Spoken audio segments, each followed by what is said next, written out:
Hello students, कैसे हैं आप सब लोग। आज हम लोग फाइनेंशियल मैनेजमेंट का आखिरी पार्ट पढ़ेंगे, पार्ट नंबर 4।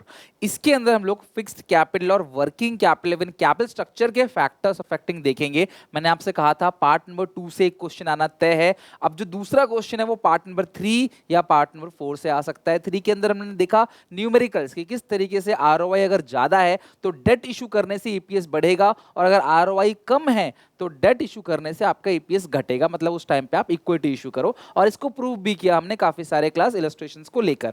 आज पार्ट 4 देखते हैं और इस चैप्टर को पूरा यहां से एंड करेंगे और तुम्हारे 8 नंबर हो जाएंगे पक्के आज, राइट। चलो, यहां पे है सबसे पहले कैपिटल स्ट्रक्चर।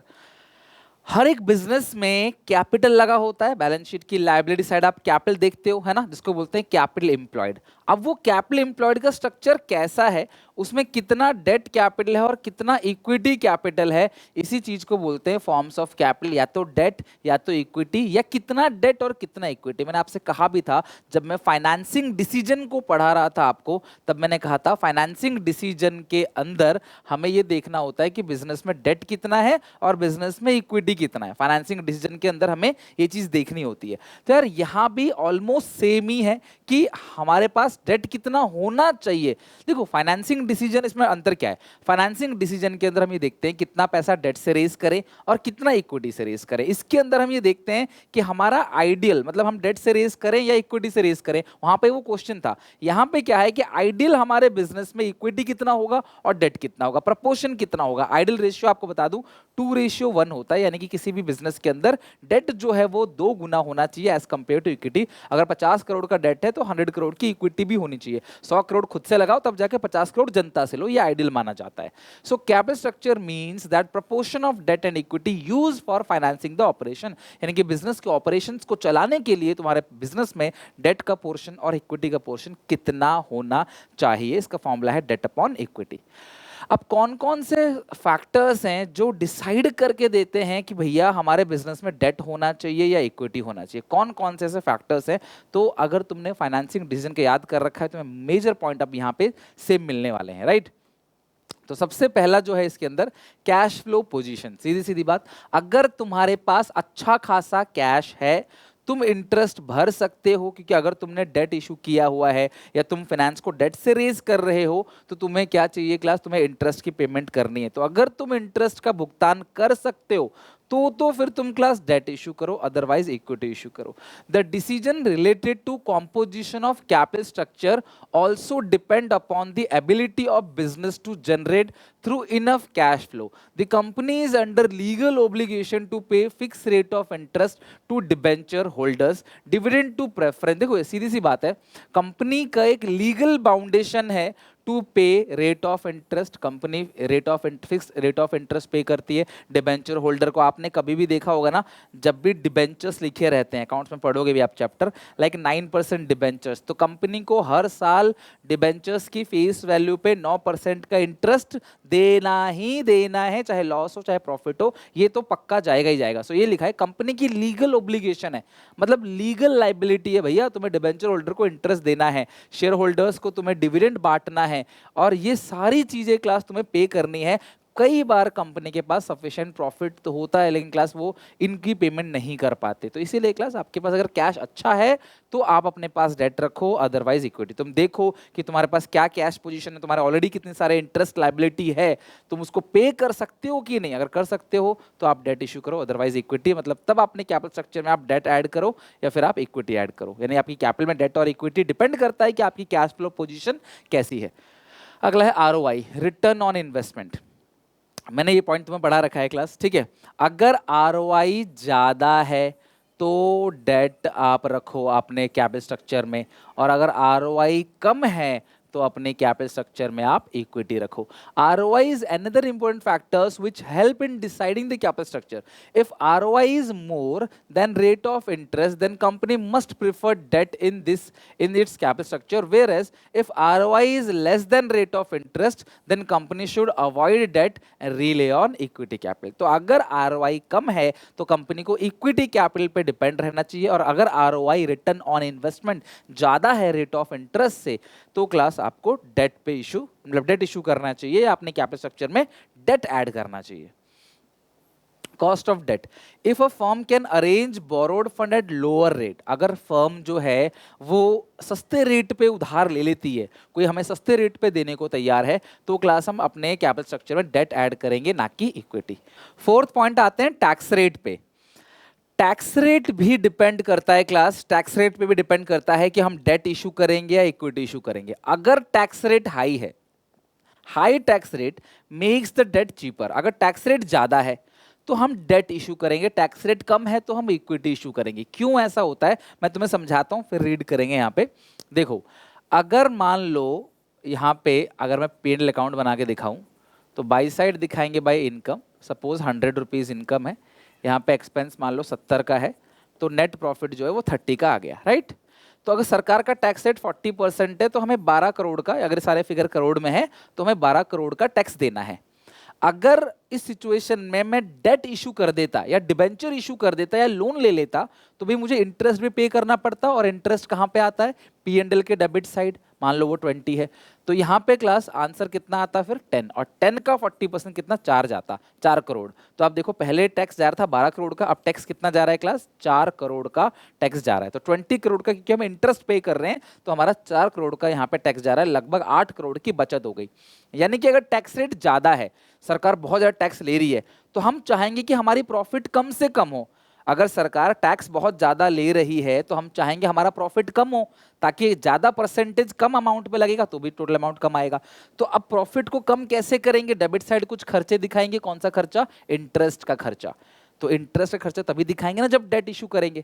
तो इसीलिए जब कंपनी क्लास, जब सरकार टैक्स को ज्यादा रखती है, तब हम लोग सोचते हैं डेट इशू करो। डेट इशू करने से इंटरेस्ट भी बढ़ जाएगा, और इंटरेस्ट अगर बढ़ेगा तो हमारा नेट प्रॉफिट कम हो जाएगा, और कम प्रॉफिट अगर होगा तो टैक्स रेट अगर सेम भी लगेगा तब भी वो अमाउंट जो आएगा वो कम आएगा। सो अगर टैक्स रेट हाई है तो कंपनी डेट इशू करती है, टैक्स रेट कम होगा तो फिर डेट इशू करने की जरूरत ही नहीं है, फिर तो इक्विटी इशू करो।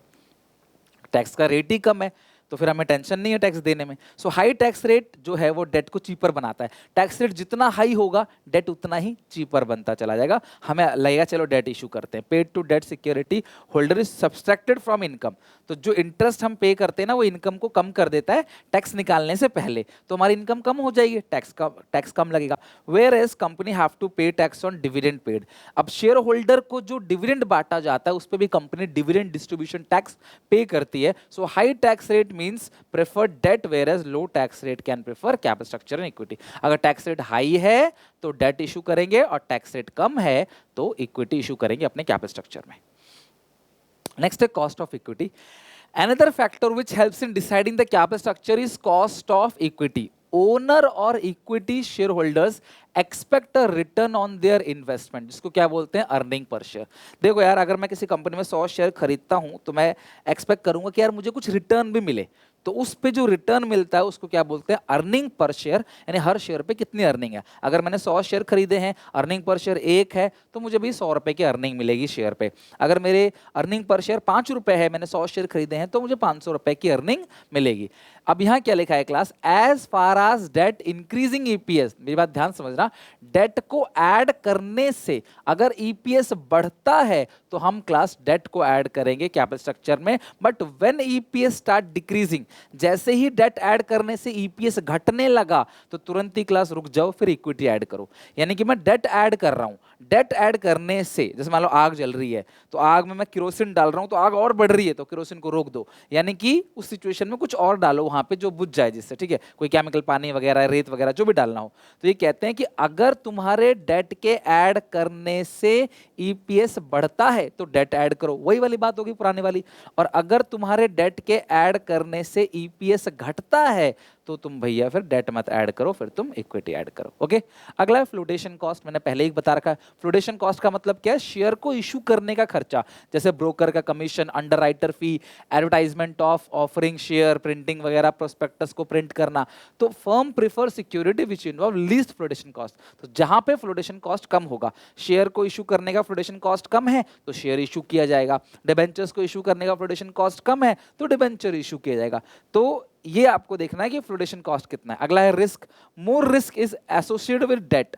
ज्यादा रिस्क कंपनी के लिए किसमें होता है, डेट। जनता के लिए ज्यादा रिस्क इक्विटी में होता है, ऊपर नीचे बहुत वॉलेटाइल होता है, लेकिन कंपनी के लिए ज्यादा रिस्क डेट में होता है क्योंकि उनको देना ही देना है ब्याज एज कंपेयर टू इक्विटी। तो फाइनेंस मैनेजर को रिस्क कंपेयर करना है कि भैया डेट इशू करें या इक्विटी इशू करें। ठीक है, नेक्स्ट है state of capital market. The condition in the capital market also helps in deciding the type of security to be raised during boom period. अगर boom period है, boom का मतलब inflation, अगर country के अंदर इन्फ्लेशन है, it is easy to sell equity, क्योंकि inflation में जनता के पास पैसा रहता है, they are agree to taking risk, वो रिस्क लेने के लिए तैयार रहते हैं, तो आप इक्विटी इशू करो। तो इन्फ्लेशन में पैसा ज्यादा है तो आप रिस्क लेने के लिए रेडी हैं वो लोग, आप इक्विटी इशू कर दो। डिफ्लेशन में पैसा कम है उनके पास, वो सेफ रहना चाहते हैं, तो उस सिचुएशन में क्लास आप डेट इशू करो। ध्यान रखना, बूम पीरियड में इक्विटी को सेल करना आसान होता है, लोग रिस्क लेने के लिए तैयार रहते हैं, जबकि डिप्रेशन में या डिफ्लेशन में आप जो है डेट सिक्योरिटीज को इशू करोगे, क्योंकि लोग रिस्क नहीं लेना चाहते, दे वांट टू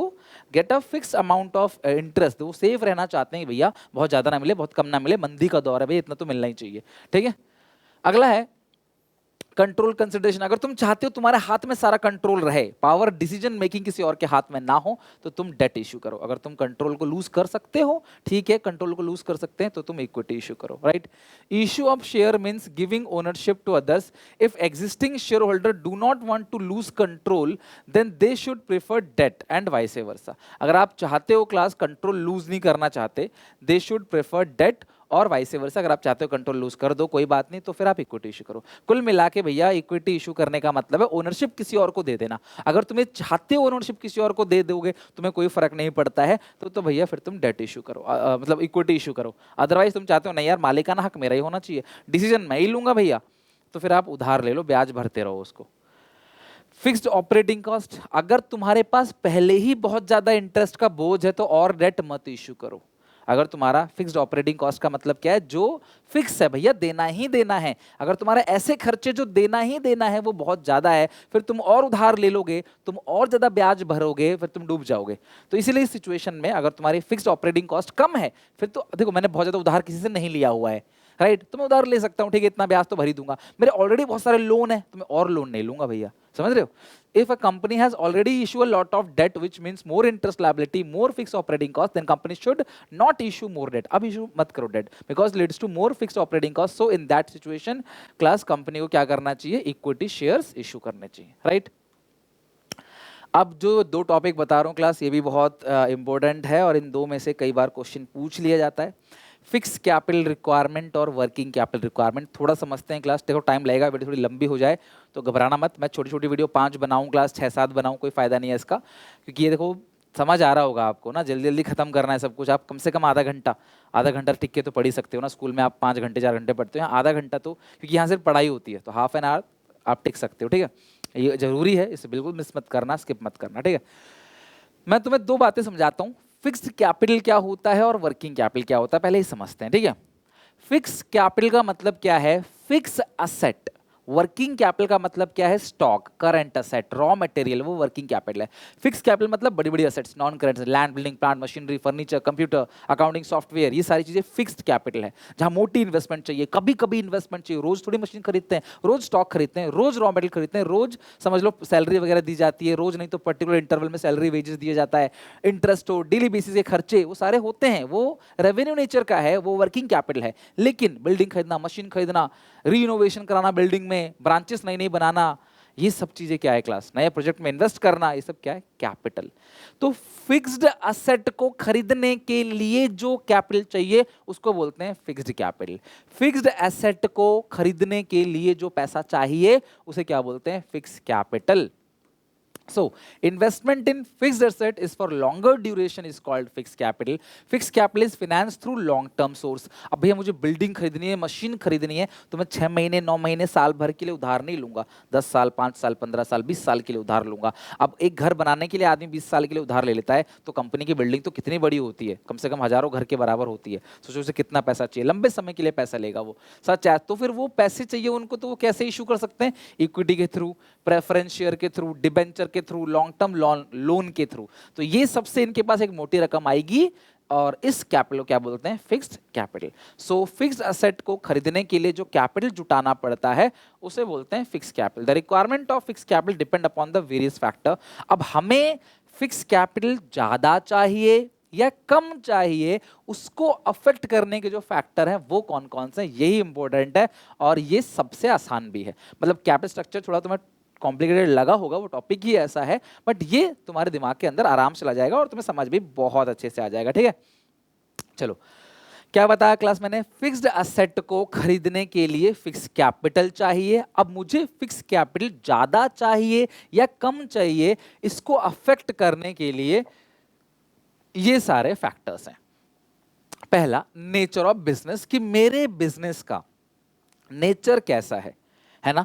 इसमें लिखा है the type of business is involve in the first factor is which help in deciding the requirement of fix capital. एक मैन्युफैक्चरिंग कंपनी जो सामान बनाती है, अब मैन्युफैक्चरिंग कंपनी को सामान बनाना है, सामान बनाने के लिए जगह बहुत सारी चाहिए, मशीन बहुत सारी चाहिए, तो उसकी फिक्स कैपिटल रिक्वायरमेंट ज्यादा होगी। Manufacturing company need more fix capital as compare to trading company. अब ट्रेडिंग कंपनी क्या है, जो शेयर्स वगैरह में इशू कर रही है या जो यहाँ से माल लेके वहां पहुंचा रही है, इनको क्या मशीन चाहिए भैया, तो उठा के वहां से वहां पहुंचा देंगे बस। तो इनकी फिक्स कैपिटल की रिक्वायरमेंट कम होगी एज कंपेयर टू जो मैन्युफैक्चरिंग कंपनी है, उसे मशीन चाहिए सामान बनाने के लिए, उनकी फिक्स कैपिटल की रिक्वायरमेंट ज्यादा होगी। क्योंकि ट्रेडिंग कंपनी को क्लास कोई प्लांट मशीनरी नहीं चाहिए, जबकि मैन्युफैक्चरिंग कंपनी को प्लांट मशीनरी, व्हीकल, ये सारी चीजें ज्यादा चाहिए। अगला, स्केल ऑफ ऑपरेशन, छोटे स्तर पे काम कर रहे हो फिक्स कैपिटल कम चाहिए, बड़े स्केल पे काम कर रहे हो 10 अलग अलग कंट्री में बिजनेस कर रहे हो तो फिर फिक्स कैपिटल की रिक्वायरमेंट ज्यादा होगी। बहुत simple, company which are open class, opening नहीं ऑपरेटिंग होगा, company class which are operating at large scale required more fixed capital as they need more machinery the asset, whereas small scale जो है उनको क्या चाहिए, less fixed capital चाहिए। अगला है टेक्निक ऑफ प्रोडक्शन। सिंपल सी बात है क्लास कि अगर तुम नई नई टेक्नोलॉजी को यूज कर रहे हो, मॉडर्न टेक्नोलॉजी को अगर तुम यूज करते हो तो तुम्हें फिक्स कैपिटल की रिक्वायरमेंट क्या होगी, ज्यादा होगी। अगर तुम ओल्ड टेक्नोलॉजी को यूज करोगे तो तुम्हें फिक्स कैपिटल की रिक्वायरमेंट जो होगी वो कम होगी। Companies using capital intensive technique require more fix capital.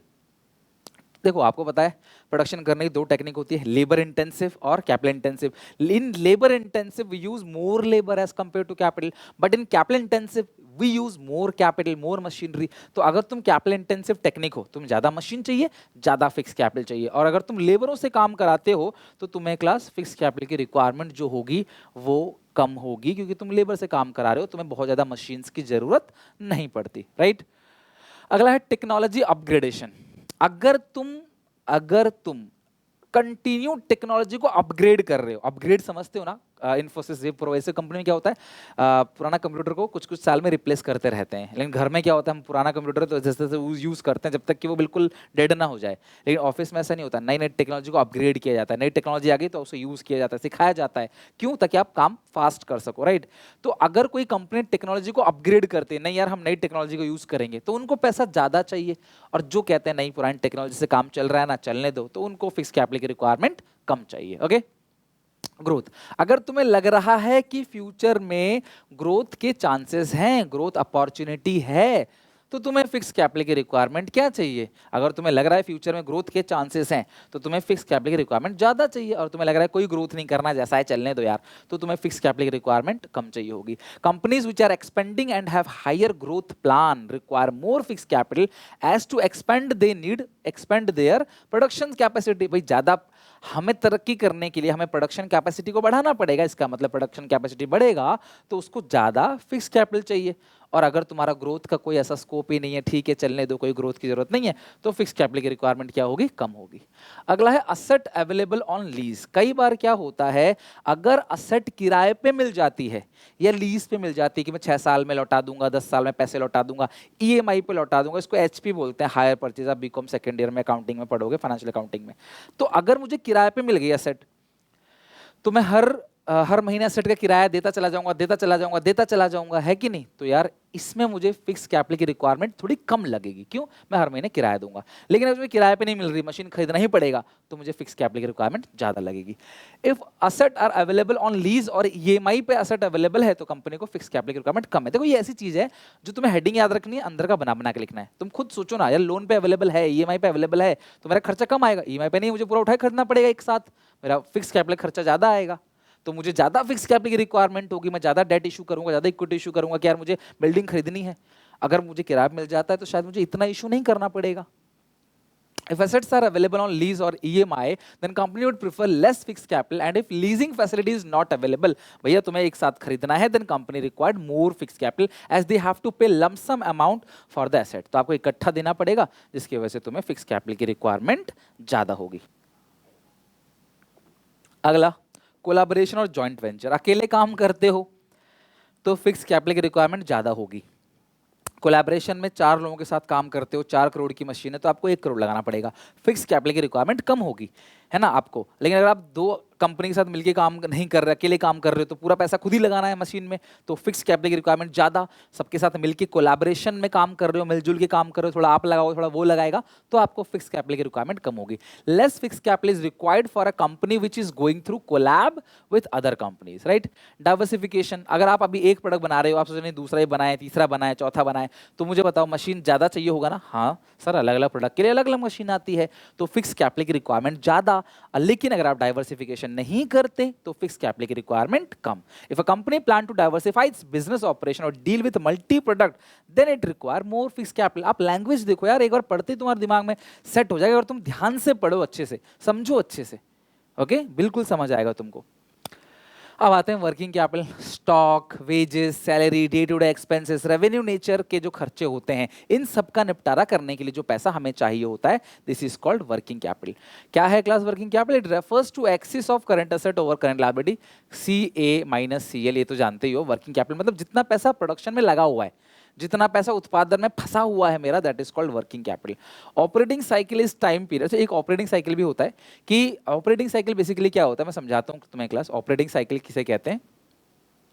Operating cycle का मतलब यह है कि आपका ऑपरेटिंग साइकिल का मतलब क्या है कि आप बेसिकली ऑपरेटिंग साइकिल का मतलब जिस दिन आपने कच्चा माल खरीदा, फिर फिनिश गुड्स में कन्वर्ट किया, फिर बेचा, फिर बिल मिला, बिल रिसीवेबल, फिर उसको मैच्योर हो गया, वो पैसा मिल गया. जिस दिन माल खरीदा वो माल कन्वर्ट करके बेच दिया, पैसा मिल गया, उसका गैप होता है ऑपरेटिंग साइकिल.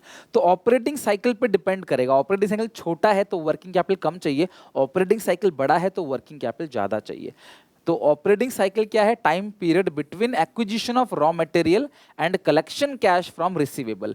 तो आपने कब रॉ खरीदा, उसे पूरा बना बना के बेच दिया फिनिश गुड्स, फिर जो पैसा आया, ये पूरा टाइम ड्यूरेशन ऑपरेटिंग साइकिल कहता है. Longer operating cycle, longer will the working capital requirement. तो ऑपरेटिंग साइकिल जितना बड़ा होगा, वर्किंग कैपिटल आपको उतना ज़्यादा चाहिए. देखो ये ऑपरेटिंग साइकिल, आपने रॉ खरीदा, फिर उसको वर्क इन प्रोग्रेस बनाया, फिर फिनिश गुड्स बनाया, फिनिश गुड्स बना के आपको बिल्स रिसीवेबल मिला, फिर बिल रिसीवेबल को आपने कैश में कन्वर्ट कर दिया 3 महीने में. ये पूरा साइकिल जो है ना, ये साइकिल, फिर दोबारा रॉ खरीदोगे, फिर फिनिश गुड्स बनाओगे, फिर बेचोगे, फिर पैसा आएगा, फिर पूरा. इस पूरे साइकिल को क्या बोलते हैं? Operating cycle. तो कौन कौन से ऐसे फैक्टर्स हैं जो डिसाइड करेंगे कि आपको वर्किंग कैपिटल की जो रिक्वायरमेंट होगी वो ज़्यादा होगी या कम होगी? उसमें सबसे पहला पॉइंट है लेंथ ऑफ ऑपरेटिंग साइकिल. अगर ऑपरेटिंग साइकिल बड़ा है तो वर्किंग कैपिटल की रिक्वायरमेंट ज़्यादा होगी, वर्किंग कैपिटल की रिक्वायरमेंट कम होगी अगर ऑपरेटिंग साइकिल छोटा है. कोई ऐसी चीज़ जो 2-4 दिन के अंदर ही बनके तैयार हो जाती है तो उसमें वर्किंग कैपिटल कम लगेगा, उसमें पैसा कम लगेगा. कोई चीज़ जो 1 महीने में बनके तैयार होती है तो वहाँ पे वर्किंग कैपिटल ज़्यादा लगेगा. और कोई चीज़ अगर 1 साल में बनके तैयार होती है, लाइक बहुत सारी चीज़ें हैं जो 1-1 साल में बनके तैयार, कोई एयरक्राफ्ट है 1 साल में बनके तैयार होगा, तो वर्किंग कैपिटल उसमें ज़्यादा चाहिए, इन्वेस्टमेंट ज़्यादा चाहिए. तो लेंथ ऑफ ऑपरेटिंग साइकिल भी डिपेंड करता है कि आपको वर्किंग कैपिटल कितना चाहिए, आपको कितना पैसा चाहिए अपने डे टू डे एक्टिविटीज़ को चलाने का. ऑपरेटिंग छोटा है, ऑपरेटिंग साइकिल छोटा है तो डे टू डे एक्टिविटी को चलाने का पैसा कम चाहिए, वर्किंग कैपिटल की रिक्वायरमेंट कम है. और अगर अगर आपका ऑपरेटिंग साइकिल बहुत बड़ा है, आपको 3 महीने 2 महीने लगते हैं काम करने के लिए, तो आपको ऑपरेटिंग साइकिल बड़ा है तो आपको वर्किंग कैपिटल की रिक्वायरमेंट ज़्यादा होगी. दूसरा है नेचर ऑफ बिजनेस. तो बहुत सिंपल सी बात है, अभी हमने डिस्कस किया था कि जो नेचर ऑफ बिजनेस है, तो इन केस ऑफ ट्रेडिंग कंसर्न, जो ट्रेडिंग कंसर्न है, रिटेल शॉप है, requirement working capital is less. देखो यार, जो होलसेलर है ना, होलसेलर, उसको बहुत ज़्यादा माल अपने पास रखना पड़ता है, उसको वर्किंग कैपिटल की रिक्वायरमेंट ज़्यादा होगी. तो जो होलसेलर है उसको वर्किंग कैपिटल की रिक्वायरमेंट ज़्यादा होगी, जो रिटेलर है उसको वर्किंग कैपिटल की रिक्वायरमेंट कम होगी. होलसेलर बहुत सारे गोडाउन में भर भर के माल रखता है इकट्ठा, तो उसे वर्किंग कैपिटल की रिक्वायरमेंट ज़्यादा होगी, वो ज़्यादा माल रखेगा, लाखों करोड़ों का माल रखेगा। लेकिन जो रिटेलर है वो इतना ज़्यादा माल नहीं रखता, थोड़ा थोड़ा लाता है, थोड़ा थोड़ा बेचता है, तो उसको वर्किंग कैपिटल की रिक्वायरमेंट कम होगी। तो आपके बिजनेस का नेचर कैसा है इस पर भी डिपेंड करेगा। देखो कितनी सिंपल भाषा लिखी है, आप एक बार पढ़ो मेरे साथ, ठीक है, पढ़ के देखो। In case of trading concern और retail shop, the requirement of working capital is less because length of operating cycle is less small. The wholesaler as compare to retail shop require more working capital as they have to maintain large stock. तो उनको large stock maintain करना पड़ता है। और भी कोई reason आपको लगता है तो वो भी आप अपने नोट्स में ऐड कर सकते हो। अगला है scale of operation. The firm operating large scale need to maintain more inventory. देखो यार, तो जो बड़ी कंपनियां हैं जिसका बड़े लेवल पे काम चल रहा है उसको ज़्यादा स्टॉक मेंटेन करना है, भाई उसकी दुकान बहुत बड़ी है, स्टॉक बहुत ज़्यादा मेंटेन करना है उसको, तो उसकी वर्किंग कैपिटल की रिक्वायरमेंट ज़्यादा होगी। और जो छोटे लेवल पे काम कर रहा है, छोटा सा दुकान खोल रखा है छोटा सा, तो भैया उसको वर्किंग कैपिटल की रिक्वायरमेंट क्या होगी, कम होगी। अगला है बिजनेस साइकिल फ्लक्चुएशन। तो मैंने आपको बताया था पहले भी, इन्फ्लेशन। अगर कंट्री में इन्फ्लेशन है, ध्यान से देखो क्लास, क्या लाइन बाय लाइन बताऊंगा। इन्फ्लेशन है तो इन्फ्लेशन में लोग डिमांड ज्यादा करते हैं, और डिमांड को पूरा करने के लिए सप्लाई को बढ़ाना पड़ेगा। इन्फ्लेशन में डिमांड ज्यादा होता है, ज्यादा डिमांड कर रहे हैं लोग, तो हमें सप्लाई को ज्यादा चाहिए, ज्यादा सप्लाई के लिए ज्यादा प्रोडक्शन करना पड़ेगा। और जो प्रोडक्शन ज्यादा होगा तो वर्किंग कैपिटल की रिक्वायरमेंट भी क्या होगी, ज्यादा होगी। ज्यादा प्रोडक्शन करोगे तो वर्किंग कैपिटल की रिक्वायरमेंट भी ज्यादा होगी, राइट। अच्छा, ड्यूरिंग डिफ्लेशन, अगर मंदी है तो डिफ्लेशन में लोग डिमांड कम कर रहे हैं, तो अगर डिमांड ही लोग नहीं कर रहे तो हम प्रोडक्शन करके क्या करेंगे, लोग मांग ही नहीं रहे, हम कम बनाएंगे। तो अगर हम कम बनाएंगे तो वर्किंग कैपिटल भी क्या होगा, कम होगा। तो इन्फ्लेशन में वर्किंग कैपिटल की रिक्वायरमेंट ज्यादा होती है, डिफ्लेशन में कम। दिवाली के टाइम पे मिठाई वाले भर भर के स्टॉक रखते हैं, डिमांड ज्यादा है, तो भर भर के स्टॉक रखते हैं तो पैसा भी भर भर के लगता होगा, तो डिमांड ज्यादा, प्रोडक्शन ज्यादा, तो भाई वर्किंग कैपिटल की रिक्वायरमेंट ज्यादा। डिफ्लेशन में लोग डिमांड नहीं करते तो प्रोडक्शन की रिक्वायरमेंट कम, वर्किंग कैपिटल की रिक्वायरमेंट कम। नेक्स्ट है टेक्नोलॉजी एंड प्रोडक्शन टेक्निक। देखो, जो कंपनी लेबरों से काम कराती है ना, उनको वर्किंग कैपिटल ज़्यादा चाहिए। जो लेबर होते हैं ना क्लास, जो वो काम कर रहे होते हैं तो काफ़ी वेस्टेज करते हैं, स्पीड इतनी नहीं होती, रिसोर्सेज को इतने अच्छे से इस्तेमाल नहीं कर पाते, तो वेस्टेज हो जाता है। लेकिन जब आप मशीन से काम कराओगे ना तो आपको वर्किंग कैपिटल कम चाहिए होगा। क्यों? क्योंकि क्लास आपने ऑलरेडी मशीन में इतना पैसा लगा दिया, तो वर्किंग कैपिटल आपको क्या चाहिए क्लास, कम चाहिए। तो अगर आप लेबर इंटेंसिव यूज़ करते हो तो आपकी वर्किंग कैपिटल लगती है क्लास ज़्यादा, और कैपिटल से मशीन से काम कराओगे तो वर्किंग कैपिटल लगेगी कम। अगला है ग्रोथ प्रोस्पेक्टस। अब सबको पता है अगर फ्यूचर में ग्रोथ करना है तो वर्किंग कैपिटल ज़्यादा चाहिए, ज़्यादा सामान मेंटेन करना है। आप अगर फ्यूचर में ग्रोथ नहीं चाहते तो वर्किंग कैपिटल की रिक्वायरमेंट क्या हो जाएगी, कम हो जाएगी। Form planning to expand their activity will require more amount of working capital. As far expansion they need increase to sell production which means more raw material, more input, so working capital will be more. और अगर आपके पास growth prospectus नहीं है तो भैया production कम तो class working capital की requirement कम। अगला है क्रेडिट अलाउड। ध्यान समझना, इफ कंपनी, पता है क्यों मैं इसको बोलता हूं ध्यान समझना, क्योंकि कई बार ना केस स्टडी में आपको एक पैराग्राफ आता है लिखा हुआ जो इससे मैच करता है, आपको उसकी हेडिंग बतानी पड़ती है कि ये कौन सा पॉइंट है फैक्टर अफेक्टिंग वर्किंग कैपिटल में। So if company is allowed to credit facility to its customer, अगर कंपनी कस्टमर को क्रेडिट देने के लिए तैयार है, लिबरल पॉलिसी है, ठीक है यार उधार बेचो कोई दिक्कत नहीं है, तो उधार अगर बेचो कोई दिक्कत नहीं है, तो ज्यादा माल बिकेगा, ज्यादा माल बिकेगा तो आपको प्रोडक्शन भी तो ज्यादा करना पड़ेगा, तो वर्किंग कैपिटल की रिक्वायरमेंट ज्यादा होगी, ठीक है। If company is allowed credit facility to its customer, then it require more working capital, whereas company is not allowed credit facility, भाई नगद ही चाहिए। तो अगर नगद बेचोगे तो कैश आता जाएगा, तो आपको किसी और से पैसे लेने की जरूरत नहीं पड़ेगी। लेकिन अगर मैं उधार बेच रहा हूं तो मैं क्या बोलूंगा बैंक से, भैया मुझे उधार दे दो, मैं उधार बेच रहा हूँ, मेरे पास पैसा नहीं आ रहा, पर मुझे खर्चे तो करने हैं, अपनी सैलरी तो बांटनी है, कच्चा माल तो लेके आना है, तो मैं उधार लूंगा, मुझे वर्किंग कैपिटल की रिक्वायरमेंट ज़्यादा होगी। तो यानी कि जो कंपनी क्रेडिट सेल करती है उस कंपनी को वर्किंग कैपिटल की रिक्वायरमेंट ज़्यादा होगी। और जो कंपनी कैश सेल करती है तो भाई कैसे बेचा, पैसा आ गया, तो पैसा तो आ ही जा रहा है मेरे पास, फिर मैं खर्च करूंगा, फिर बेचूंगा, फिर पैसा आ जाएगा, तो मुझे किसी से उधार लेने की वर्किंग कैपिटल की जरूरत क्यों पड़ेगी, समझ रहे हो।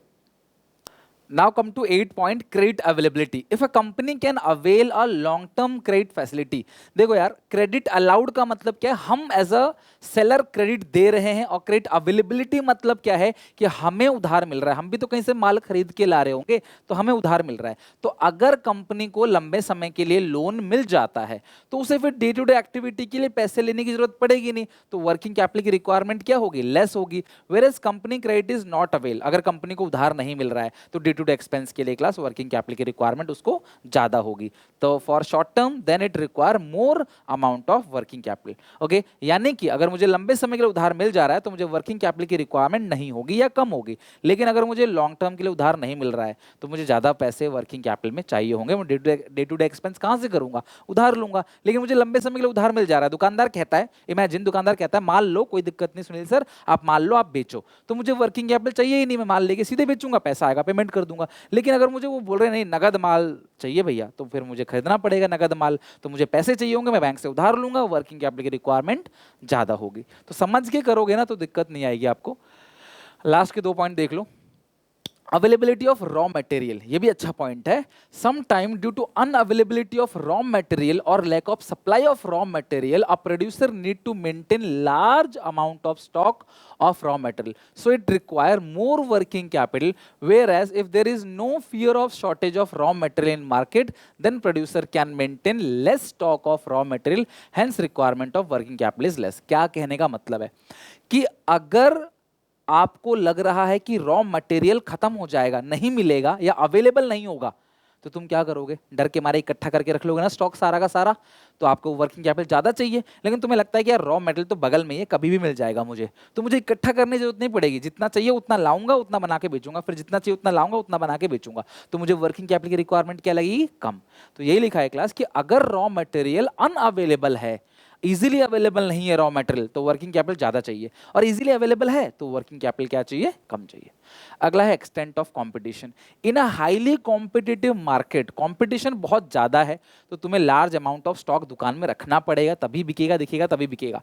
और ऊपर से क्लास आपको उधार भी देना पड़ेगा, कंपटीशन में टिकने के लिए, आपको आगे निकलने के लिए बाकी सेलर से आपको उधार देना पड़ेगा। तो अगर आप उधार देते हो, ज्यादा माल रखोगे, तो आपको वर्किंग कैपिटल की रिक्वायरमेंट क्या होगी? So more working capital is needed. Where in less competition, अगर कोई कंपटीशन नहीं, मैं अकेला मालिक हूं, ठीक है, नहीं, अगर मैं ज़्यादा स्टॉक नहीं भी रखूंगा तो भी क्लास ग्राहक कहाँ जाएगा? आएगा तो मेरे पास ही, तो मैं थोड़ा थोड़ा स्टॉक रखूंगा, उसको बेचूंगा, मुझे वर्किंग कैपिटल की रिक्वायरमेंट कम चाहिए होगी। फिर ऊपर से मैं नगद बेचूंगा, अकेला मालिक को जो बोलूंगा तुम करोगे, क्योंकि मैं अकेला ही दुकानदार हूं और कोई है ही नहीं, तो मैं न बोलूंगा नगद, तो आप नगद पैसे दोगे। तो मुझे जब मुझे ग्राहक से पैसा मिल जाता है तो मुझे बैंक से वर्किंग कैपिटल उठाने की, उधार लेने की जरूरत क्यों पड़ेगी? तो अगर कंपनी क्लास कंपटीशन में काम कर रही है तो उसे उधार बेचना पड़ेगा, ज्यादा स्टॉक मेंटेन रखना पड़ेगा, वर्किंग कैपिटल की रिक्वायरमेंट ज्यादा होगी। और कंपनी नगद बेच रही है, मोनोपोली है और कोई नहीं है, बहुत कम सेलर है, तो वर्किंग कैपिटल की रिक्वायरमेंट कम होगी, क्योंकि क्लास वो नगद बेचेगा और बहुत ज्यादा स्टॉक भी दुकान में मेंटेन नहीं करेगा, कंपटीशन नहीं है तो, राइट। और क्लास बस खत्म, आपका पूरा का पूरा financial management chapter A to Z हमने सारा का सारा खत्म कर लिया। उम्मीद है आपको समझ आया होगा पूरा चैप्टर। कहीं भी दिक्कत हो कमेंट सेक्शन में मेंशन करना। क्लास अभी बहुत आगे जाना है, रिवीजन, वन शॉट रिवीजन करना है, class case study, clue words, न जाने क्या क्या चीज़ें हैं, टिल एग्जाम तक सब कुछ कराऊंगा, पूरी प्लानिंग में कर रहा हूँ। बस आपका सपोर्ट चाहिए। वीडियो को शेयर करो सारे दोस्तों में, और अच्छा लगे तो अपने क्लासमेट्स को बोलो कि यार यहाँ से पढ़ सकता है फ्री ऑफ कॉस्ट, कहीं कोई ट्यूशन की किसी चीज़ की जरूरत नहीं पड़ेगी, सब कुछ आपको यहाँ मिल रहा है। बस आप सपोर्ट करो, लाइक करो, शेयर करो, कमेंट करो, मुझे बताना कैसा लगा वीडियो है, थम्स अप दबाओ। और यहाँ पे अकाउंट और इको का भी प्लेलिस्ट है, इसको भी फॉलो करो क्लास। जिस तरह से मैंने बीएसटी अच्छे से कराया, ऐसे अकाउंट इको भी कराया है, और आप इसकी प्लेलिस्ट भी अपने दोस्तों के साथ शेयर कर सकते हो, जो कमजोर हैं, जो अफोर्ड नहीं कर सकते चीज़ों को क्लास, उन तक ये वीडियो पहुँचाओ, ये आपकी जिम्मेदारी है। मिलते हैं नेक्स्ट वीडियो में, तब तक के लिए टेक केयर, बाय बाय। नया चैप्टर शुरू करेंगे अगली क्लास में। ओके, चलो बाय।